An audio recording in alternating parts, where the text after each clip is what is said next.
Hello and welcome to another weekly episode of the Beer Fridge podcast. On this week's episode, who needs Canada? 1, 2, 3, 4.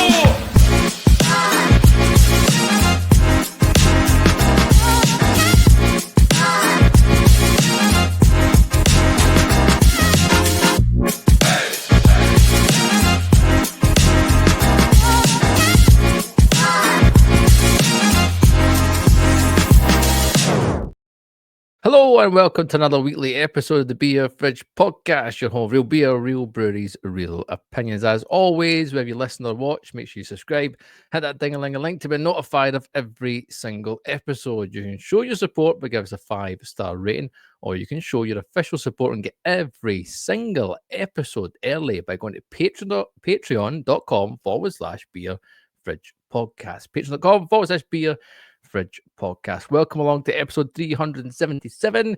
My name is Gavin. I've got my drinking friend in the form of Callum. How you doing, mate? I'm good. And as Gavin alluded to in the intro there, our erstwhile colleagues, from now on to be known as those who shall not be named, are currently living it up in the land of poutine and moose knuckles. So, yeah, but we don't need to talk about that. We don't, because no, we are. So they sent over the first pictures of the first taproom brewery visit. Callum jokingly goes, "Oh, it'll be funny if a beer shows up or whatever." And then an hour later, another picture comes through of a grizzly bear right next to the taproom. Right. Pretty damn cool, and yes, we are tremendously jealous. But nonetheless, we will carry on without them, and we'll give you the best content you can find on the market in terms of craft beer. Let's kick things off, as we normally do, go around the virtual table and see what we're drinking to kick things off. You know it's good. Let's go around the table. Top quality as ever. As ever. We never stop. I feel like that's put, unnecessary additional pressure on us, saying that, probably for the first time ever, that it's the best content available for craft beer. But I'm quite happy to go with that. That's fine. We can roll with it. What are you drinking to start the podcast, mate? I am on a sour, a bit of a change of pace. Last week, notwithstanding, with the pickles that were flying about the place. But I'm drinking a beer from Padstow Brewing Company. It's called Cheesecake by the Ocean, and it's a raspberry and lemon cheesecake sour. 4.6%, and it's actually really quite good. I mean, it went out of date on the 31st of March, so read into that what you will. But I was a bit scared when I seen lemon. I thought, as soon as lemon arrives in a sour, it can be very dangerous. I mean, we've had ones that done it really well. The old one from Top Out springs to mind with the lemon verbena and the lemon thyme and stuff in it. But this is really, really nice. It's kettle soured, I suspect. It's really light and zippy, as you would expect from something that's got raspberries and lemons in it. But the lactose kind of just mellows everything out, and it's not too sour at all. It's not overly harsh, and it's really refreshing. And yeah, you could easily crush half a dozen of these before it got too much, I think. Right. I mean, I can see I've found myself, especially after last week, and having the cucumber and dill up from Barney's. I definitely find myself being more interested in sours over the last few days, and been like looking at the shelf. And I've got sour beers there on my shelf along with some stouts and stuff. I'm like, you know what, I might just throw them in the fridge. Granted, some of them are either, in fact, no, there's a Vibrant Forest in there. That's definitely going back in. And get them back in there. It's good for when like we said last week, like palate cleansers. You don't need them to be mental. And I feel like I'm now going along the same trail as Mark in terms of I don't need it to be a 440ml can. I just need like one of those wee Negroni cans or like a 330, and just a wee perk in your day. Well, this gives me the vibes of like one of the daft hard seltzers. I mean, I haven't really had a lot of them. but it's just like fruit juice. It's no, it's not beery at all. You know how some sours you get, it's obvious that it's a sour beer with Yeah, fruit added, and that's nice. That's they've definitely got their place. I like those beers, but this one is just like slightly sour, fizzy nice, juice. nice, Really, what are good you drinking? stuff. I am. Something good, I hope. Well, I don't. Oh, I'm not sure. 71 Brewing. We've had our ups and downs with them before, but Hmm. I picked this up the other day just for more experimental reasons than anything else because we waxed lyrical about this, and this is coming at the back of COVID and when craft beer was kicking it and getting a bit of traction, especially in supermarkets. And people, that's how people were getting their craft beer hit. Luminous Nights is a beer from 71, a Kvyat double IPA. So this is exactly around that time when the Kvyat yeast was going daft. This came out in supermarkets, 7.4%. Did discover, and I checked the bottom of the can, it's actually past its best date. So it's saying March 25. So surprised it's still on the shelf, but long-time listeners of the podcast will be aware that these dates are kind of a guideline. It's never You're never going to Hmm. pass out and die or from these going beyond their date. However, it just means they're not going to be as hoppy or as the flavors aren't going to be as punchy as they were when it left the brewery. And that's Yeah, particularly for a supermarket like Lidl, where it's aye, getting stored at room temperature. Really, um, and we always hear from the breweries, hops fade fast. You need to store aye, it fresh. Sorry, you need to store it cold, and you need to drink it fresh to get the best out of those hops. I definitely do buy into the fact that that's a total guideline, and yeah, if you want to drink the beer as the brewer intended it, then drink it really fresh. But the beer doesn't go bad; it just mm. changes slightly, and there'll be flavors that arrive later on when the beer matures in the can. I think that's um, one way to look at it. But yeah, I wouldn't be surprised that a beer that's out of date in Lidl is tasting a bit past its best, shall we say? It's just no as punchy as it says it's meant to be. Hoppy, hazy, punchy. Big tropical citrus notes layered over a juicy body. It's got those aspects, and you know they're meant to be there. It's just they're just not at the forefront. Like exactly what we said. They're just faded. Hops fade fast, and especially with the bigger ABV beers. It's saying it's a is it saying it's a dipper?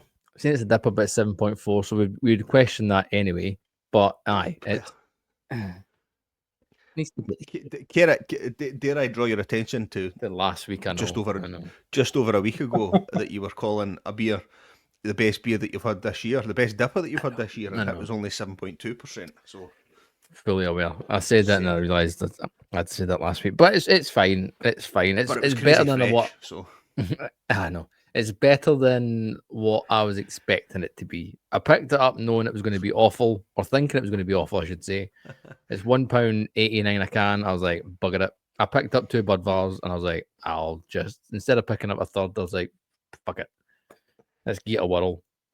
So it's no terrible, but I don't know. Is serviceable. what it is. Aye, serviceable, 100%. We are approaching very quickly June the 7th, when the Indeed. hop run is taking place, the 10K hop run, which we are raising money for. Callum, update us on one, why we're raising the money and how much we have raised so far because it's jumped up over the last few weeks. It has indeed. It has indeed. So thanks to everybody who has donated thus far. We are running, as you say, the hop run organised by Stuart Brewing. It's a 10k trail run that goes from Rosalind Chapel across country back to Stuart Brewing. We are running it and trying to raise some money for a centre called the Anne Rowling Regenerative Neurology Clinic. It's a clinic that I attend and after I got diagnosed with MS, and it's been a real help. And the guys that work in there are doing a phenomenal job. It's not only a treatment centre; it's a research facility as well. So they're conducting trials into new drugs. They're conducting research programs and trials and things like that. A few of which I'm involved in, and the guys are doing amazing work. And it's a cause that's, as I say, really close to my heart. So Mhm. yeah, we're doing that, and at the moment we're sitting at a phenomenal 420 quid, which I think's amazing. Like, I mean, Yep. it might seem pretty small fish, but it's more than I thought we would get. Oh, aye. So I'm chuffed with that. But I think we can get more. So we'll keep going. We'll keep going and I think look we out for it on can. your socials and things. The link for our Just Giving page will be in the bio for this episode. So if you can spare anything at all would be appreciated.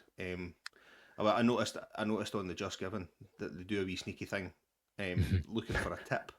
So when you donate, it prompts you to put a tip in, and it doesn't seem to allow you to set it to zero because you move the slider down to the Mm. bottom and it still has like 5% or something like that. But if you select to enter amount, it allows you to enter zero, which is handy because you know it's enough that people are giving up their money for these great causes.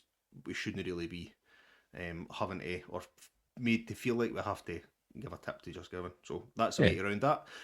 So yeah, follow the link down, and there's a wee bit more about the clinic and stuff in that Just Giving page. Anything you can give would be massively appreciated. Thank you. Yep. Head up the link, give what you can. If you want to take part in the 10K run, you can do so. Go to dirtyevents.com. So those guys are the ones organise it, and Stuart are sponsoring it. If you can't give, if you listen to this and you go, I wish if there was something I could do, if I could give a wee bit of money, I would. We know times are hard, cost of living, all that jazz. Everything is getting super expensive, and everything in the beer world gets expensive. If you can do one thing that would help us to raise as much money as we can, if you can share it, if you do one thing, and doesn't that, it's not a monetary thing at all. If you can just share the link to the page, that would be massive help as well. So Yep. if you can give, fantastic. If you can share it, even better. We greatly appreciate it. Try and raise as much money as we can before the 7th. I'm looking forward to it. Shout out to Lewis as well from Stuart Brown. Did me a favour. I was booked on for the 1 o'clock start. I'm now with everybody at the 12 o'clock start. Well, I thought you were just showing off that we would start at 12 o'clock and you would start at 1 o'clock and you would catch us up before the end of the race. Well, no, sorry, before the end of the run. It's not a race. So I ain't catching nothing up. The only thing I'm catching is bloody asthma attack, probably. probably.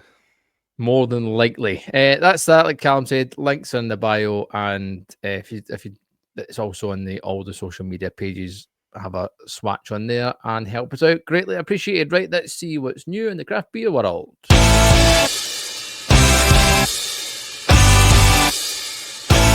News update. Right then, fans of Northern Monk will be happy to hear they're bringing out a new beer. And if you're a fan of Heathen, you'll be even happier. Lord Heathen, their new beer will Is it a be. hazy? Is it a hazy IPA? It's a double. Ooh. It's a dipper, 8.4% with Citra, Columbus, and Mosaic. It is Lovely. described as a 8.4% worth of pure hop custard. In terms of the body, not actual fucking custard, but a thick bad boy is what it's tipped to be. And I was thinking about it when I was reading it. Northern Monk just seemed to get the mix right in terms of supermarket beers and then just like standalone stuff. I think they're doing it really well at the moment. Like their supermarket beers do well. They're always ones I'll tend to pick up. Faith is just if you just want something simple and you don't no thinking drinking and it's going to be decent, perfect beer. And they've got other beers on the supermarket shelves as well that are fantastic. We have been subscribers of their box, which I can't remember what it's called. Patreon project. That's the one. That was insane. Granted, that was Yeah. like back end of COVID and stuff, but those boxes were ridiculous, and you felt like you were getting something special every time. Definitely, yeah. No, I totally agree. In terms of the Patreon Projects box, absolutely. And that was back when we had them on the podcast and stuff. And the beers were incredible. I mean, I've kind of stopped buying craft beer in supermarkets. Yeah. Just as you mentioned a wee minute ago about everything going up in price and things like that. I'm drinking less than I was, and what I'm drinking, I'm trying to buy, dare I say it, a bit more interesting stuff. Yeah. But if I see that beer in a bottle shop, I'll definitely pick it up. I have to say though, that the festival that we were at a few weeks back in Dunfermline, Mm. I won't go back into what we were saying about it because it's not worth going over that again. But the one brewery that I did feel a little bit disappointed by was Northern Monk. The beers, the beers that they were bringing felt like everything that I could have just went across the road to Tesco and got. Oh, that's fair enough. Aye. And it just felt like they were just going through the motions, if you like. The beer that I had, I got one beer from them. It wasn't that; it was a 7% IPA, and it was really bad. It was probably the worst beer that I really? had that day. So yeah, it was Suppose interesting that's as well that. last week. That's potentially the thing with like breweries like Northern Monk that I don't want to say they can get complacent, but because they do other things well, it's just they go, all right, whatever. Like if that is a smaller brewery who turned up with a beer that was subpar, like that could be really bad, like for the reputation, like for customers Yeah, coming back totally. to them. But in fairness, Northern Monk have already set that example and got that pedestal almost of what we know to expect from them usually. Yeah. I mean, don't get me wrong. As soon as they start going near Aunt Bessie and things like that, then they can fuck off with that. But they've always done their IPA as well. And as you say, Faith is the first time I discovered a 12-pack of 330ml cans of Faith was that was the best barbecue I'd ever been to, because I had a nice bucket with all of them in it, and it was just, as you say, complete no thinking drinking.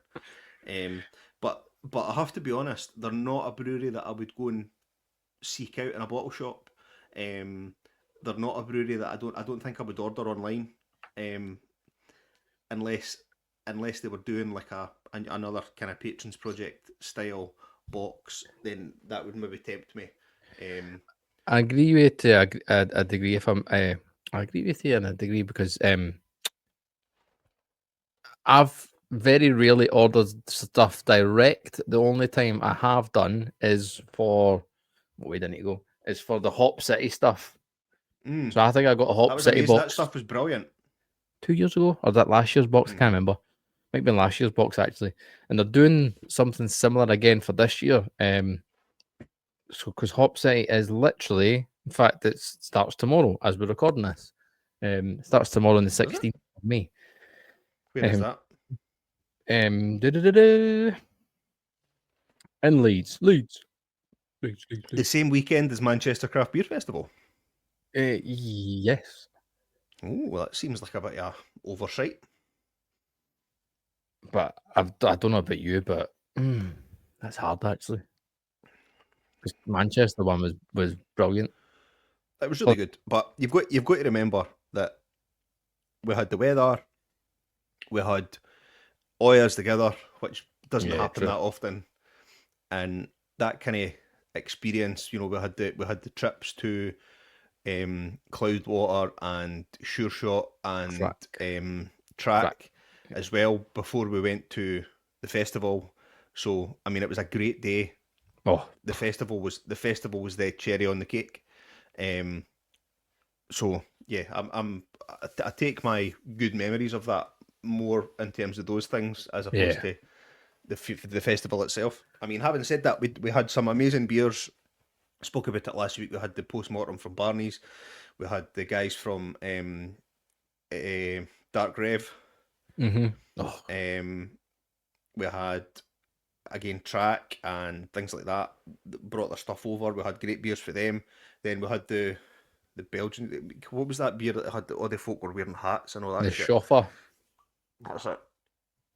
We had that. So it was great. It was great. It was a great event. The wee beer events, as we've always said, are always good. I think I do think I would lean if I had to pick between the two, because I've done beer events before, I would lean Mhm. towards Hop City. Have you seen the Hop City Festival beers? Because so they did the collaboration last year, which I'm pretty sure it was last year that I got the box.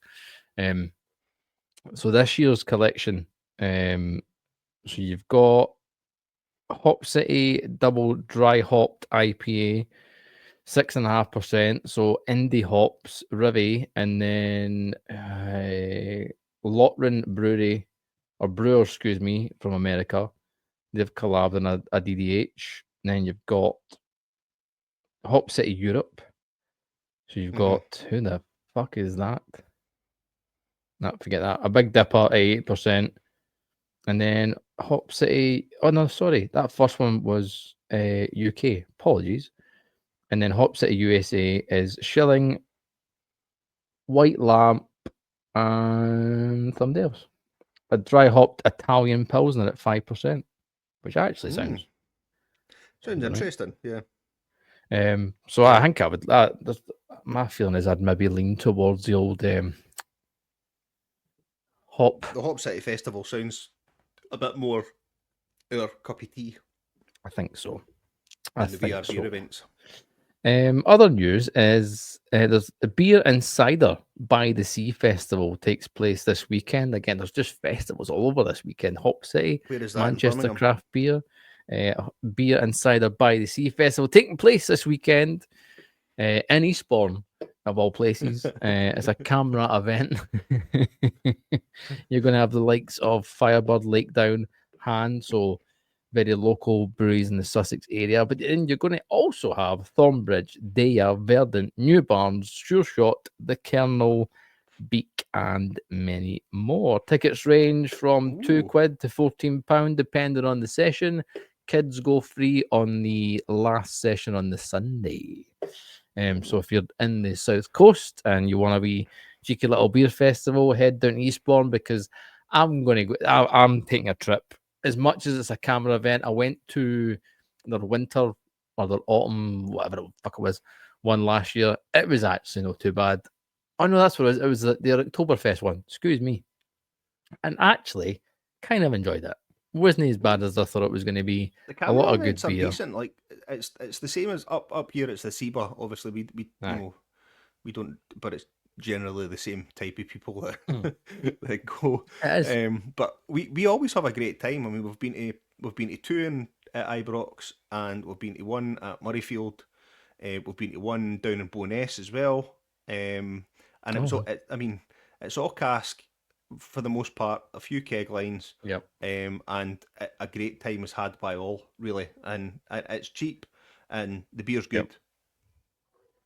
Give it It's a go. exactly that. I mean, I can only assume the £2 adult ticket is the first session, which I think either starts tonight as we record this, or tomorrow afternoon, on the Friday.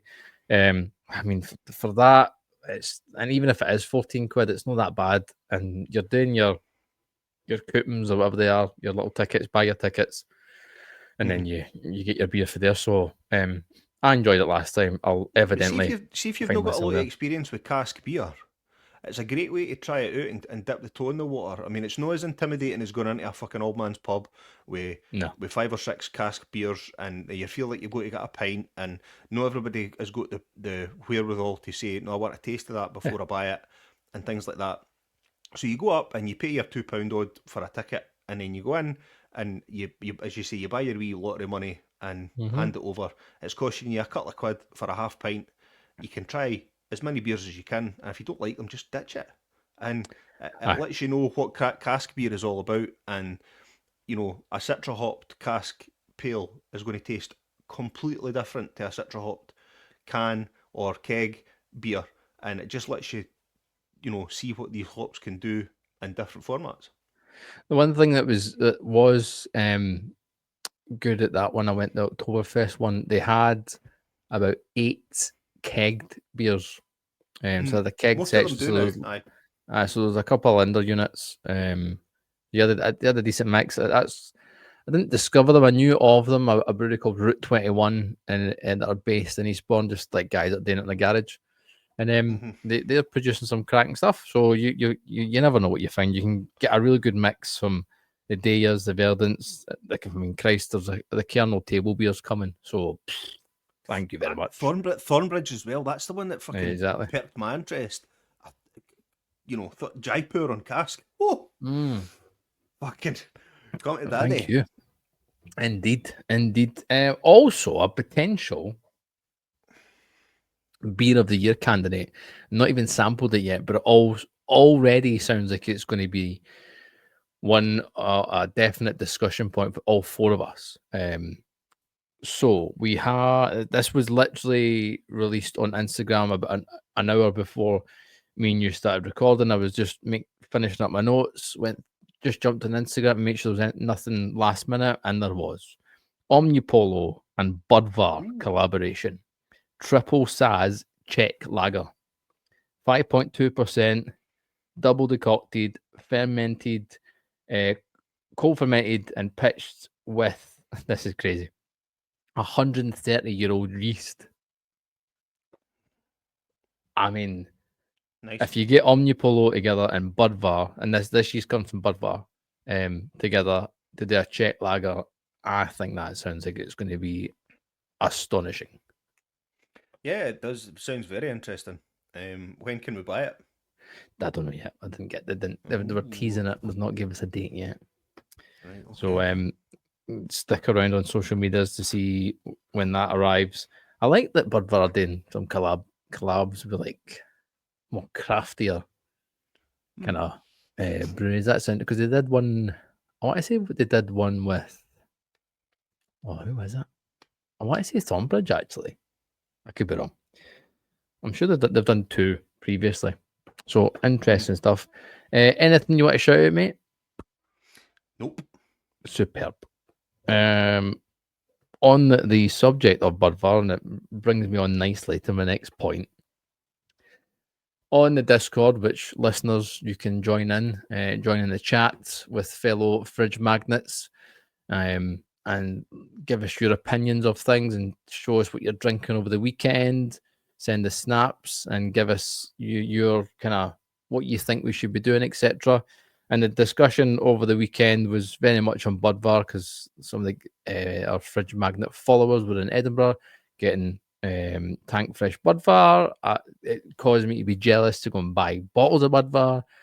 And then it got in the conversation of like, Budvar it's one of the best lagers widely available on the market. It should be higher up on people's list of really good lagers that you can get.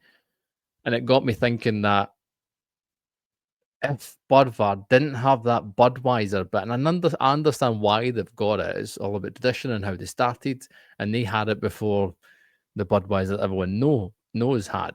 And I get it. Mm-hmm. But if it didn't have that on it, would it be more popular? Because I think people, and I was one of these people, I just thought it was a posh Budweiser. That's what I thought it was. Mhm. When I worked in a hotel, I was like, this is just like, it's the king of beers. It's the same stuff, basically. It's just maybe a wee bit posher label for upmarket hotels and stuff. That's how I perceived it. I reckon if it lost the Budweiser bit, I think it'd be just 100 times more popular. I disagree. I disagree because whenever you go, when you look at where it's sold, right? It's sold in Aldi. It's sold in Lidl and Home Bargains and things like that, right? And there are no flies on it for that for me. That doesn't count against it in any way for me. But when you look at it on the shelf, it sits alongside lots of generic. I'm saying generic. Lots of other European beers, like say your Tiskies and your I forget the other name of the Polish one that we had at the pub when we worked at the Witherspoons. There was Tiski and there was another one. I can't remember what it was called. But there's several sort of Eastern European beers that sit alongside that, and I think the Budweiser lends a bit of familiarity. So as somebody that doesn't know anything, I'm going up and I'll maybe just pick that because it says Budweiser. That's a fair point. And then if I like it, I'll buy it again.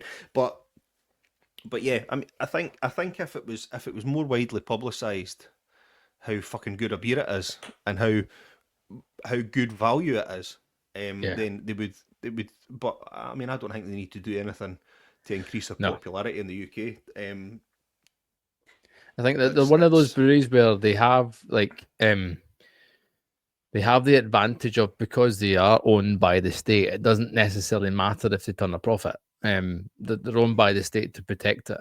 So it's obviously they want to make a profit, Yeah, but of course. So, I mean, it obviously can't be running at the ground and things like that, yeah, and everything will be done from a business point of view. But I think the beer that they send to the UK will be pretty small fry compared to. I mean, we all know how precocious the Czechs are at drinking beer. yeah, So I would imagine that certainly upwards of 90% of the beer that Budweiser make stays in the Czech Republic, and true. is enjoyed by them. But to go back to your point, I wish people appreciated how Yeah. good a beer it is, and it almost makes me feel bad that it sits alongside fucking Beer Mapelli and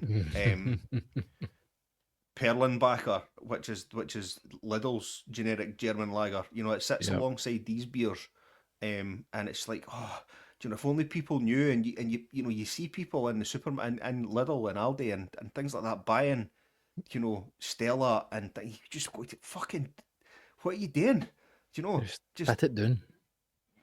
going Pick back. I this mean, up. see that it was a few months back now, but I got in our local Lidl, they were doing the mini kegs at Budvar, Oh, aye. 5 litre kegs, and it was just I put it in the freezer for 2 hours, and then it went in the fridge for another couple of hours, and then when I cracked it open and started drinking it, I crushed 5 litres of Budvar in one evening, and it was just, you know, we had folk round at the house, so we were blaring and playing cards and all that kind of stuff, and the beer just fucking disappeared, and it was like, holy shit, it was just perfection. It was perfection.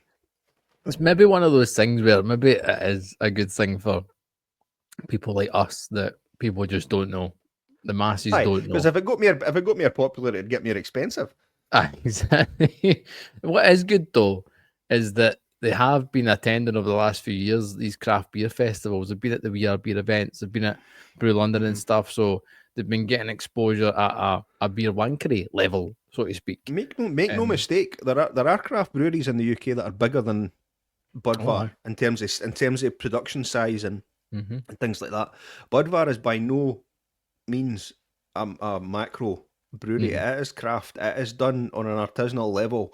The attention to detail. I mean, just go back to January last year, January 2024, and listen to the podcast that we recorded with Budvar, and it's just phenomenal when you listen to the passion and stuff and their voices when they're talking to us, and it is an artisanal product, and to be able to walk into your Lidl in your local town Yeah, I and know. pick up a bottle of that for less than £2, It's go madness. and do it. If you don't do it, you're stupid.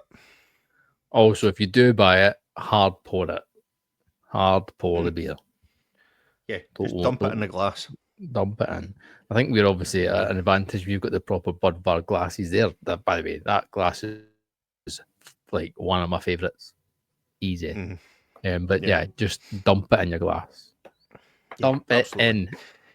And to go back to Moving on, Gav's point beers. at the start of this, Sorry. sorry, to No, go go. back to your point at the start, join us on Discord, because it's a great wee group of lads that we've got. Not that it's, you know, exclusive to lads.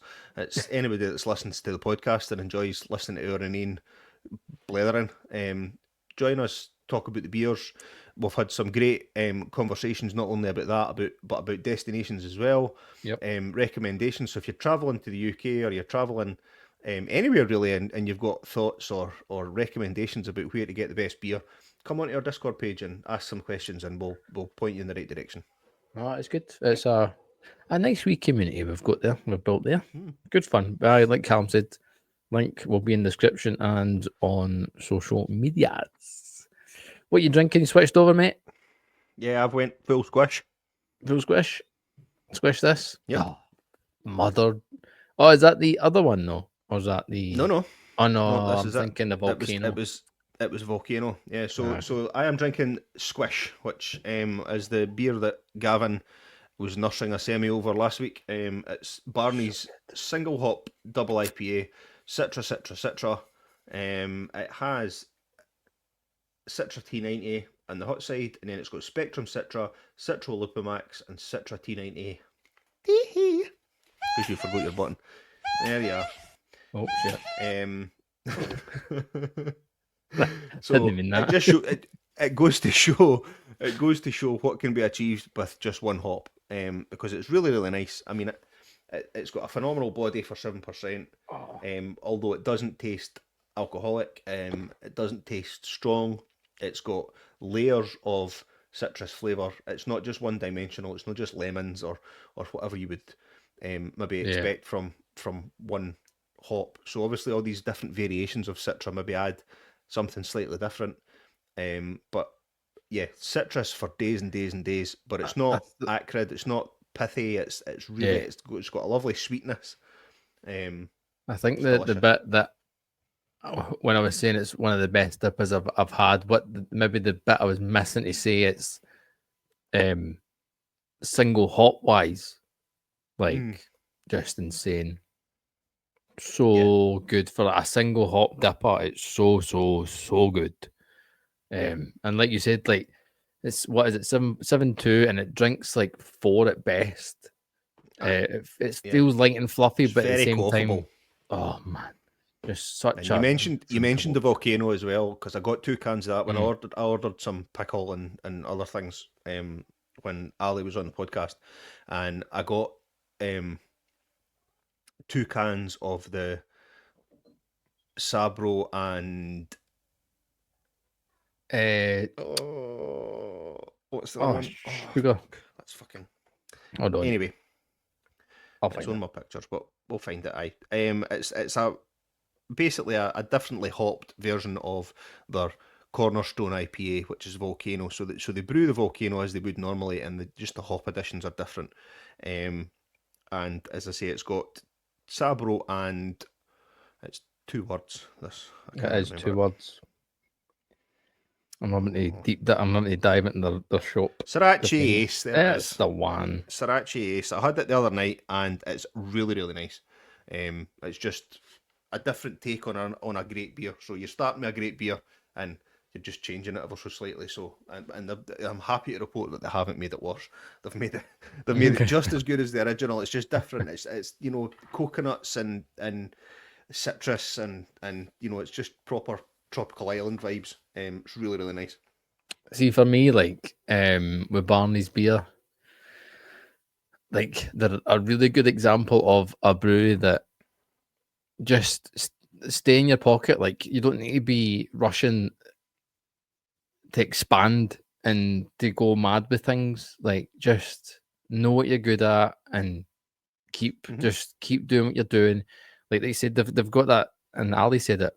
They've got this really good market where, especially in a really good area as well, like Summer Hall, when the Fringe Festival comes around, that place just goes mental, and they've got a direct market that's just right on their doorstep. Yeah. And they could easily say, "All right, let's do a crowdfund or whatever, and let's expand." But it's not in their interest. It's not in their interests to force themselves to expand, and then suddenly, people get used to them or fed up with them, or move on to the next thing, and then just like another brewery, any other breweries that we've seen, they've expanded really, really quickly, and then suddenly it's lights off because they can't keep up with, they can't demand the attention for any length of time. Whereas you build up from the ground and you find a niche where you're comfortable, and if you want to branch out, like you say last week with the pickle, it's going nationwide, and that'll hopefully bring some interest and attract some new drinkers to Barney's. But it's not going to mean we're going to get a crowdfunder to build a new brewery somewhere else, and it's just they are what they are. there's absolutely bugger all wrong with it. Another brewery that is what it is and kind of stay where they are. In their little pocket is Mirakai. We've had them on numerous times. Emma and Ollie. Find the Rainbow New England IPA. 5.8% is the You just ken ABV. that's going to be good. You just ken that's going to be. And it is good. Mirakai, New England. It's just you're going to be able to crush that. Aye. Tropical berries, stone fruit flavours. It's got El Durado. It's got a mosaic in it. It does have where is it? It also used a new yeast called Pineapple Passion, which brings even more tropical fruit flavor. So there's a little bit, there's a weird kind of funkiness or a bit of, there's something on the back of it which I've never tasted before or had in a beer before. I'm assuming it's that. I can't quite put my finger on what it's doing for the beer or what it is. But it doesn't diminish what the beer is at all. It's a very nice, as you said, smashable beer. Ollie does New England's tremendously well, so much so that my next beer I picked up is also a Mirakai beer, and it will be a New England oat cream IPA, which I know he does even better. So sounds interesting. And thank you very much, Ollie and Emma, for your very yes. kind donation to the Just Giving. One of the very first They to kick jump things in off. and give us a donation. So thank you very much, Emma and Ollie. Indeed, they kick things off. Two options here, mate. We can. Do you want to do a list or would you want to do Dunkel? We'll do Dunkel first. Break it up. Let's do and then Dunkel. We'll do a wee listies. Let's get the Dunkel out. What the Dunkel?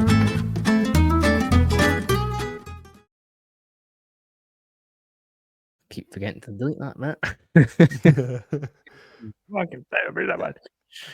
So Right. this is Gav's. You know, anytime he finds a video or a meme or a GIF or whatever it is that he's that tickles him, he'll show us or me in this case on the podcast. So if you want to see what I'm about to see and react to, jump onto the video on Spotify or on YouTube and watch along. Yes. Both videos that I've found are audio friendly as well, which does help in these circumstances. But a podcast that I listen to occasionally called Not for the Radio Podcast, based on the other side of the world, and they were doing. In fact, I'll let you hear what they were doing. This is things you can say in cricket and also sex. Glenn Warber says that dribble down leg side. The batsman's holding the bowler's willy. Brad Florence, she's going down the members' end to face a couple of bulls. Yeah, that's a goodie. This one here from Luke Pedersen. The moisture in the wicket is making it very hard for the batsman. Up goes the finger. Ryan de Malmonch, that full toss has hit him directly in the face. Nigel Aye, that's great. Is that the guys that did the video about the work nicknames? Yes. Oh, the years ago. Aye, Yes, they're good. that's that. They're good. So search for, I can't take credit for that, obviously. Search for Not for the Radio Podcast and go and listen to the guys. They do numerous lists like that. It's absolutely hilarious. Something a little bit more closer to home. If you've heard of the comedian called Limmy, he does it. He's got his own Twitch page and stuff, and this just cracked me up. Your dad wanks on all fours. That's actually against TOS. Alex family thinks the £3. It's my birthday.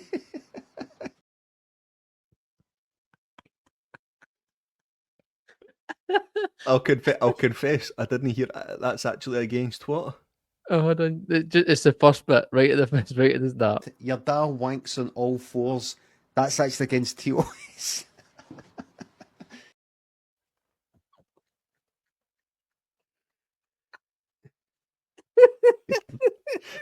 That wanks So, all four. If anyone's ever given you grief and you need to have a comeback, there it is. Your dad wanks on all fours. Never mind your dad sells Avon. That's minor level. Go to the majors. I didn't see that coming off as well in an English accent though. No. your dad wanks on all. Your dad masturbates on all fours. Oh, that was another rendition of What the Dunkle. What the Dunkle?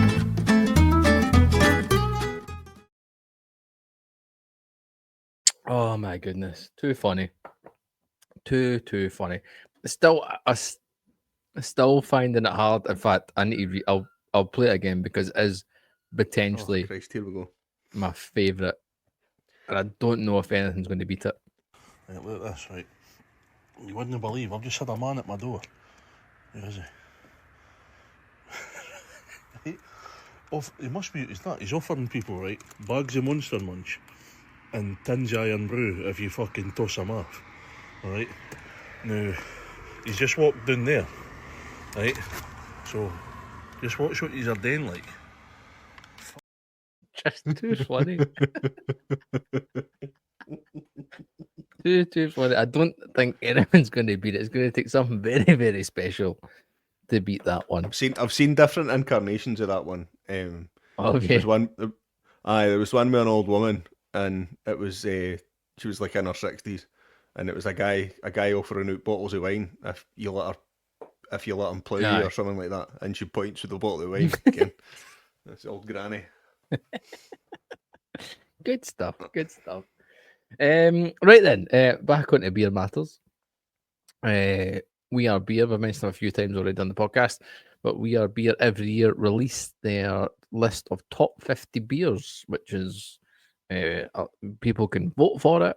And last year's winner was. We'll go through the list of last year actually, because the voting has only just started for this year, and it's an interesting list because it doesn't disclude some of the beers that you'd maybe think wouldn't be on a kind of craft beer We Are Beer list. So you've got Timmy Taylor's in there. That's at number 3, incidentally.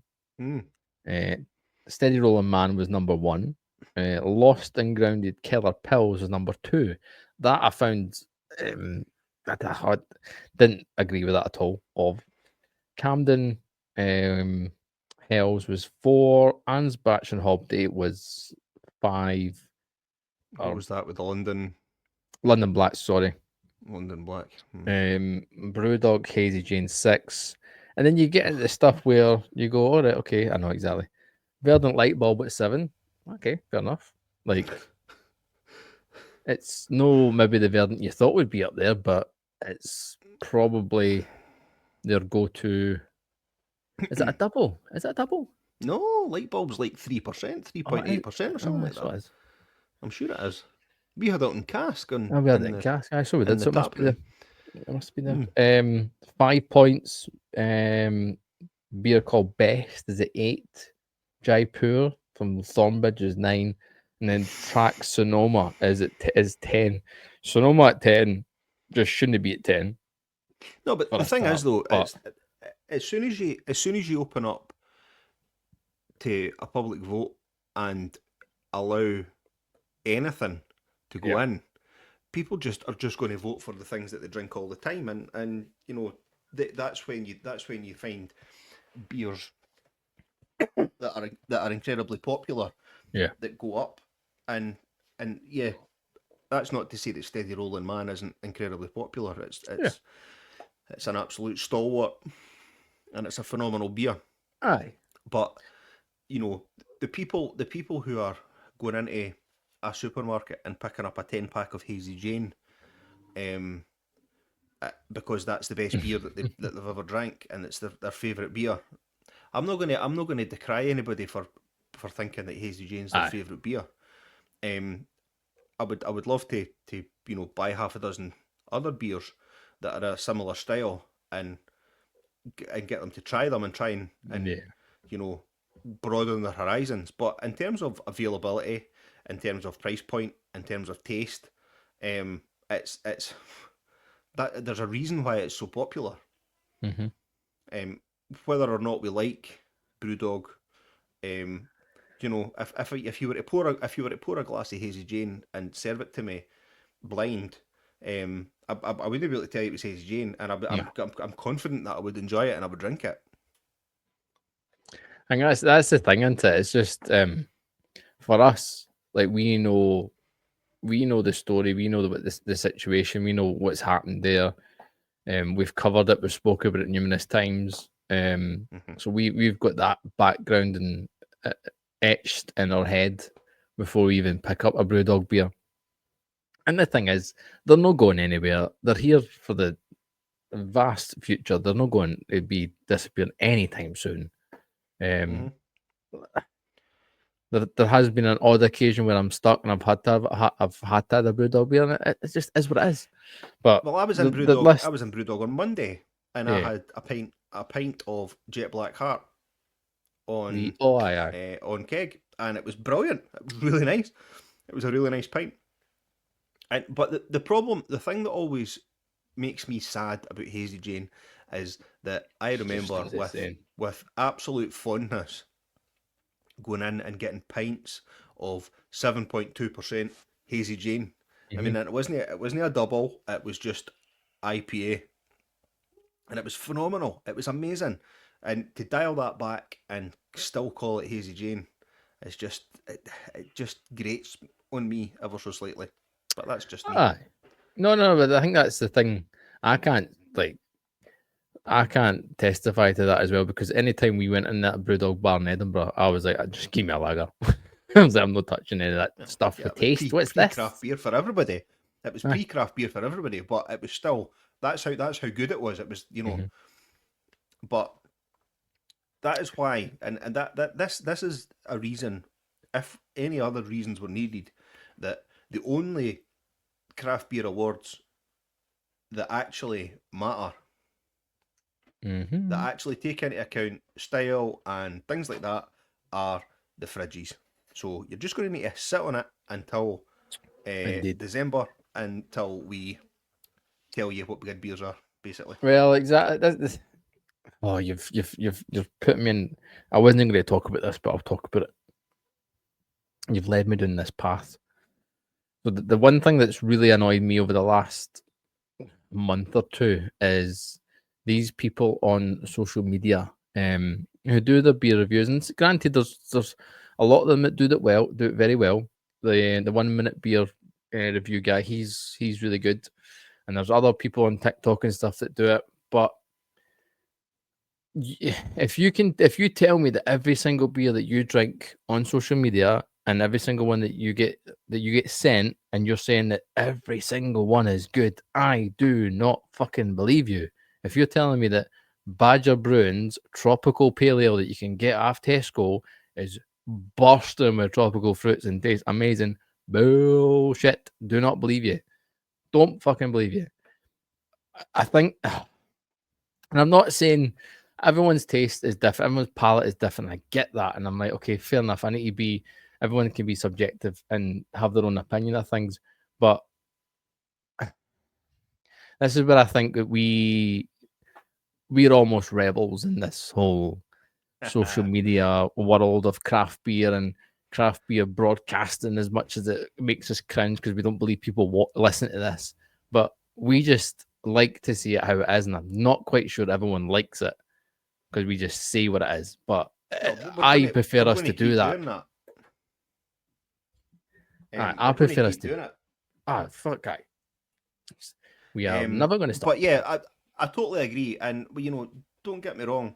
We get sent beer occasionally. When we have a guest on, sometimes beer gets sent out. For the most part, the guests that we have on, we've tried the beer already. But the vast majority of beer that we drink on this podcast and talk about on this podcast is beer that we've purchased with our own money, and therefore reserve the right to tell you it's shit. And if the cost of you getting free beer is having to say that you like it all the time, and that's the decision that you want to make, then fine. But we will always say real beer, real breweries, real opinions. And if beer is crap, we will say it's crap, albeit in a constructive way, particularly if the brewery's present on the podcast. If it's not for us, if it's not something that I'm enjoying or whatever, I'll say it in the most diplomatic way possible. But there's no point in blowing sunshine up people's arses. And people that are in the business of, I will produce content if you send me beer. Then Oh, good luck to them. Aye, oh, like best luck to them and stuff, and fair play. Like you're getting, I mean, we've spoken about it many times since we did the episode. But aye, the only time on this podcast that I have I know where you're going with this. the only time, sorry, teddy bear based or bunny bear based emergency here. Yeah, so the only time on this podcast where I haven't been honest with a guest is when we had Big Drop Big on. drop, aye. And it's a great conversation. Loved the premise and loved, the idea of low and no. Yep. For what it was standing for and things like that. I mean, it's not strictly speaking for me. I mean, I don't particularly enjoy low and no beers, but drank a few of the beers on the podcast, said that they were nice, echoed what the other guys were saying, and when we finished the podcast, I said, "No, that was hard. I had to fucking pretend that I liked all that beer," and the other three of them were like, "What the fuck are you doing that for?"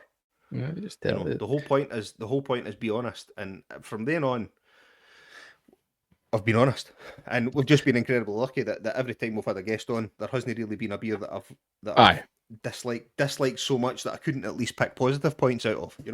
I mean, that's the other side of the coin. Is like it could just be like fairness to them. It could just be a case that the beers that they're getting are good, but when I'm seeing stuff at the supermarkets that I've tried, and you're telling me that it's bursting with tropical flavors. It's this, and I'm like, I mean, I get you, but it's no bursting away. It's no like, oh my god, like I'm not opening. It's not one of those beers I'm opening the can and it's just smacking me in the face. But yeah, like you said, each to their own. People do it how they want to do it. Fair play to them as well. But as Cal said, you'll always get real opinions off us. And that is, and we say it every single time we have these kind of conversations. This is the really good thing about how when there's normally four of us, where we've got a mixed bag of palates. You take last week, for example, with Barney's, the sour stuff isn't Mark's bag whatsoever. But he's like, I know what, it's maybe no for me. I get it, but it's no for me. And then we hear later, did Linz try it? I can't remember if she did. I can't remember if Lindsay tried it or not. I know Jade tried it and loved it, and she's had it before. All right. But anywho, so you sent me down a rabbit hole. Recharge my glass, so you're going to need to. I can hear you because I've got my special headphones on today. So if you keep blathering, or you can pause, or whatever you want to do. Oh no, I can run solo. Don't worry. But no, like I said.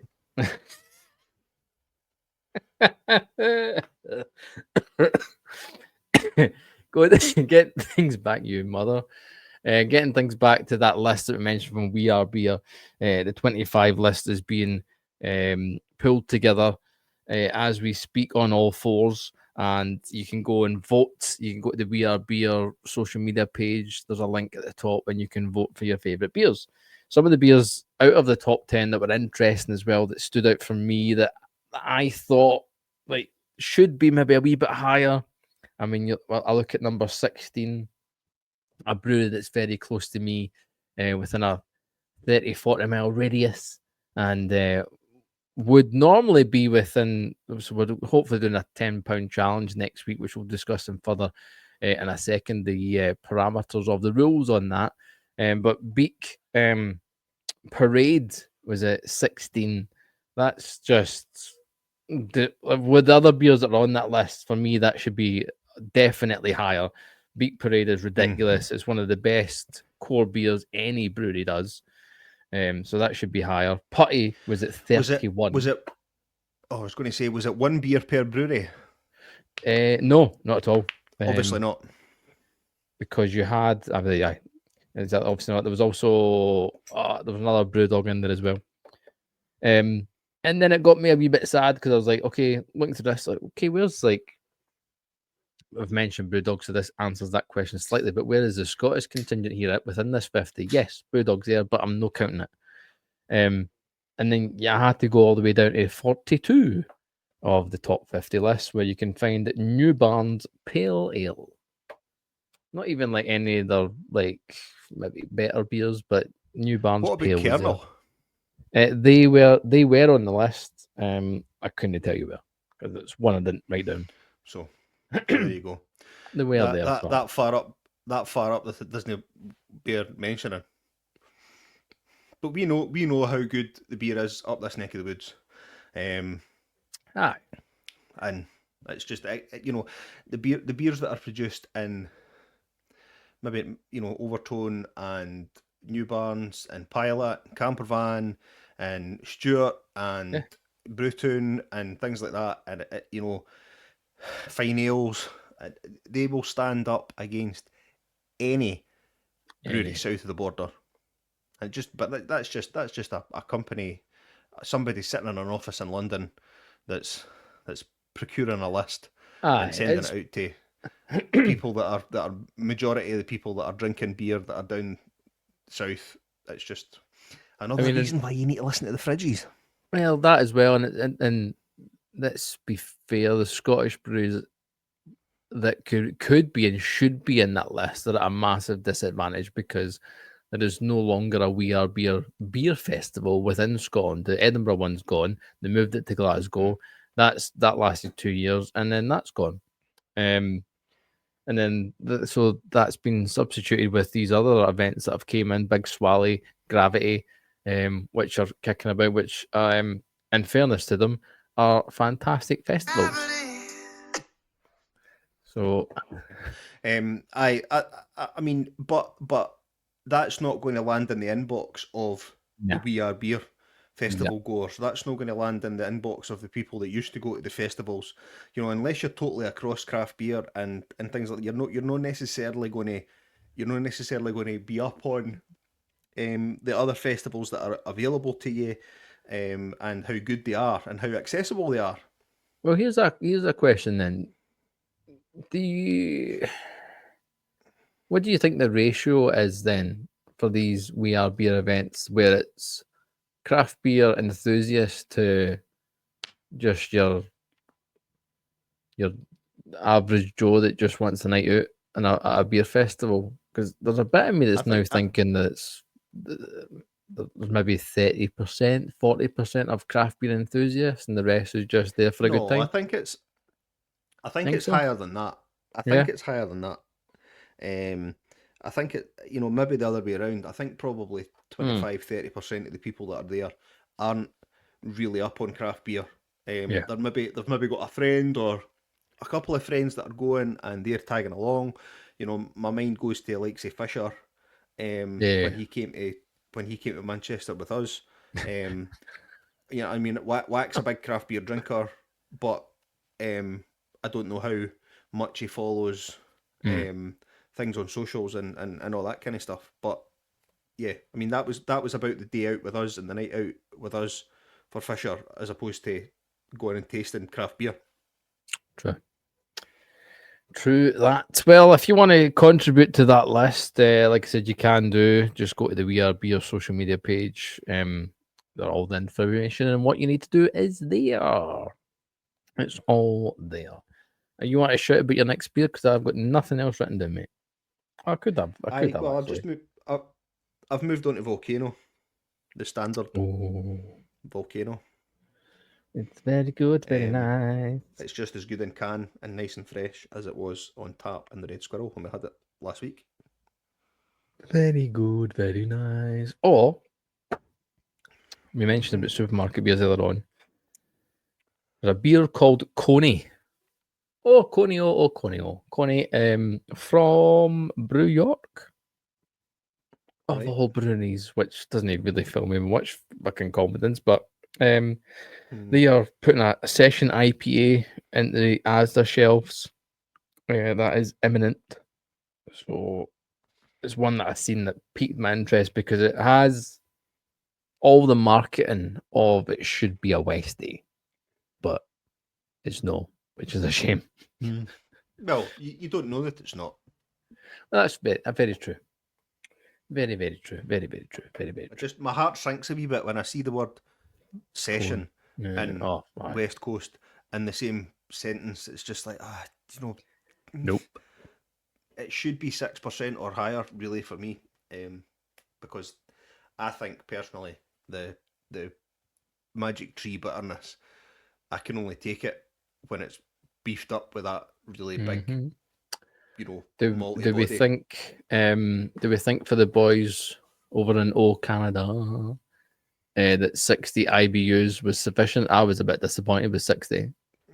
I was 65, I'm sure Scott Or said. was it 65? The extra but five that's all makes a difference. That's the best they could find at this stage. So we'll just need to wait and see. It's obviously, I mean, I don't know what time it is in Montreal at the minute. They're like 7 hours behind It's no Montreal, is it? Was it? Vancouver. Vancouver, sorry. Yeah. Canada's Canada, really, isn't it? That's a bit- So they're in Vancouver at the minute. I don't know what time it is. I think they're what, seven or 8 hours behind us. 7. 7. So yeah, we've not heard much from them today. I don't know whether today is getting on the boat day. On the boat day. So they're heading from Vancouver up to Alaska. So Can I see folk that boat- didn't have wains and have too much money? Fuck. the grizzly bear chasing them away for the tap room didn't work out. So hopefully a polar bear does the job up in Alaska.